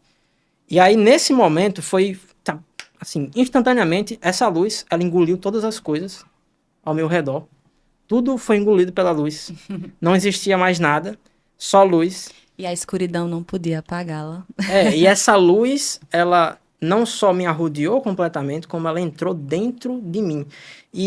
Entrou dentro de mim como se fosse dentro da minha cabeça. Foi um negócio muito estranho. Entrou dentro da minha mente. E por mais ou menos uns 4 ou 5 segundos, eu lembro até do tempo, eu fui tirado do chão e eu fui levantado. E enquanto eu estava sendo levantado, é como se eu tivesse me tornado uma pessoa diferente. Eu tivesse virado outra pessoa. Eu literalmente, durante aqueles 4 ou 5 segundos, eu não era o Kevin que eu sou agora. Agora mesmo. Aham. Eu fui outra pessoa. E eu Uau. era capaz, depois eu fui meditando na palavra, eu era capaz naquele momento de não precisar de mais nada. Era como se o que está lá em Gálatas 5, quando ele fala sobre o fruto do Espírito, Aham. todas aquelas características eu consegui senti-las 100%, sem nenhum tipo de barreira. Eu não conseguia mais, eu tive consciência ali por um breve momento da vida que eu tinha aqui até então, naquele momento.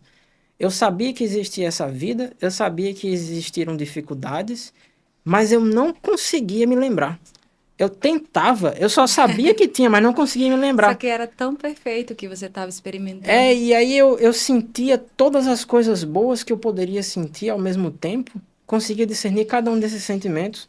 Eu não tinha mais nenhum tipo de peso em mim, não falo meramente no corpo, eu não tinha peso de consciência, eu não tinha peso de mente, eu não tinha insegurança, eu não tinha mais nada. Era só Cristo. Cristo. E Glória a eu tava Deus. subindo e eu dizia assim, eu não quero voltar não. Me leva direto. Eu queria ir direto.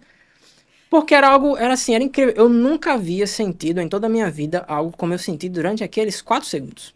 Eu nunca tinha sentido assim, mesmo hoje já estando em Cristo, mesmo nos meus devocionais onde eu fui mais avivado por Cristo, Aham. eu não consegui chegar no ponto de sentir o que eu senti naqueles poucos segundos.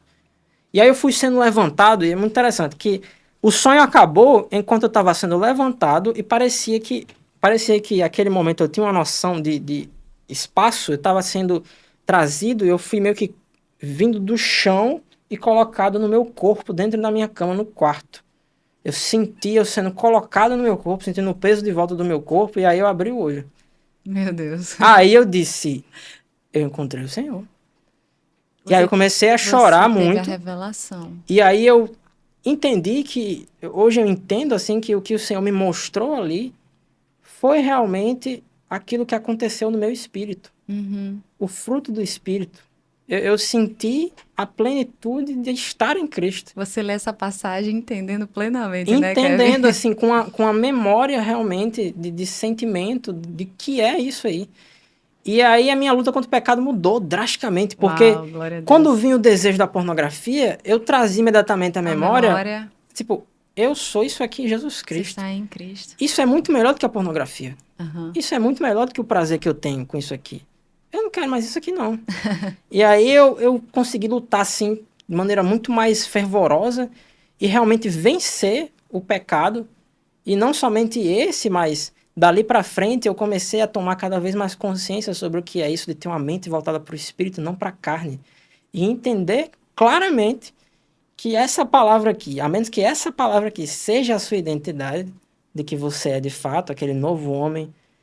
Quando eu comecei a entender passagens como 2 Pedro 1,3, que diz que seu divino poder nos deu, indicando que já é uma realidade, nos deu tudo o que precisamos para a vida e para a piedade, por meio do pleno conhecimento daquele que nos chamou para a sua própria glória e virtude. Ou seja, eu entendi que espiritualmente falando, isso aqui já é meu, já foi dado. Aham. Agora, eu vou viver isso aqui na medida que minha mente estiver certa de que Sim. essa é a verdade. Porque se a palavra dele Aí estiver em vai você, você estará nele. Exato, e aí vai cair no que tem em Hebreus 11:1, que é, você só vai provar do que não se vê quando você estiver plenamente certo daquilo que você espera.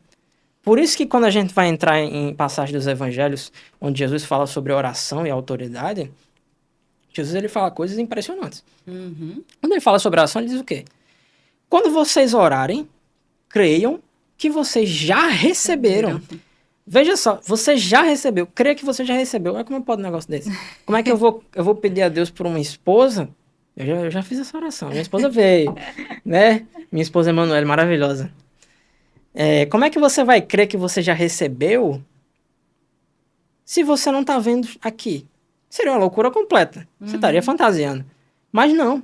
Mas isso é fé. Existe uma realidade espiritual. Efésios vai dizer que a gente se assentou nas regiões celestiais com Cristo. Ele não está usando uma figura. Ele está dizendo para você que você se assentou nas regiões celestiais em Cristo. A pergunta é, você crê? É exatamente. Você crê nisso? Essa é a sua realidade? Uhum. Entendeu? E aí, viver essas promessas. É. Viver essas E, promessas. de fato, mergulhar. Glória a Deus. Você conseguiu interpretar essa sua corrida de bicicleta? Eu entendi que essa corrida, na verdade, era o esforço humano inútil. Uhum, eu Para também vi todos isso. os dias querer alcançar alguma coisa com a sua própria força. Isso. Porque E- só depois que você encontrou o caminho, porque Jesus é o caminho, a verdade e a vida, você nele pôde vencer. Exato. E aí eu cheguei para ele com todas as inseguranças que eu tinha. Isso. Com incertezas. E aí, quando ele veio, a luz dele veio sobre mim, E dissipou todas as trevas. dissipou tudo e assim, eu me tornei pleno. E aí eu entendi que realmente assim, eu não vou me santificar por causa da minha performance. Isso. Eu vou ter que crer Uhum. e me jogar nele realmente para que ele me trate. Amém. Por isso que a gente tem que buscar em oração, tem que ler a Isso. escritura, a gente jejua. A gente jejua por quê, né? A gente tinha falado daqueles 3 pontos, a gente jejua por quê? Para que a nossa carne seja enfraquecida, a gente intencionalmente se fortaleça em rejeitar o que procede da carne, para que a gente fique mais sensível para o lado do Isso. espírito, entendeu? E aí a nossa oração, a nossa leitura bíblica, elas sejam muito mais intensas, entendeu? E eu fui compreendendo essas coisas. Amém. Glória a Deus. Glória a Deus pela sua vida. E precisamos conversar mais, porque você tem bastante experiência, bastante conhecimento na palavra, Kevin. Eu sou muito grata a Deus por tudo que você ministrou agora na minha vida. Foi tanta revelação aqui que eu vou passar a semana pensando nisso. E eu creio que nós podemos finalizar o podcast dizendo: para nascer de novo, nós precisamos olhar para Cristo, porque Ele é o caminho que nos leva a Deus. Costumo dizer que eu conheci muitos caminhos na minha vida, mas só um me levou a Deus, que foi Jesus Cristo. Então, sem Ele, conhecendo Ele, porque Ele é a verdade, e somente Ele vai nos libertar, né? Só a verdade vai nos libertar, porque foi para isso que Ele nos libertou, né? Para a liberdade. Nós seremos plenos, nós experimentaremos dessa paz, do reino que Deus tem para as nossas vidas. Glória a Deus. Amém, glória a Glória a Deus. Deus. Muito obrigada, viu? Nada, foi uma honra poder participar aqui. Amém, amém. Eu espero que vocês aí tenham recebido, tenham aprendido, porque eu recebi muito. E se você não nasceu de novo, olha, continua buscando. Busca na palavra, pede ao Senhor mesmo, bate, bate, porque Ele vai te responder. E você vai provar de algo que não se encontra em nenhum lugar dessa terra, que é Cristo. Está nele, porque Ele é a verdade. Ele é o caminho, Ele é o nosso Salvador, Ele é o nosso Rei. Bom, ficamos por aqui com mais um episódio. Até a próxima. Em nome de Jesus.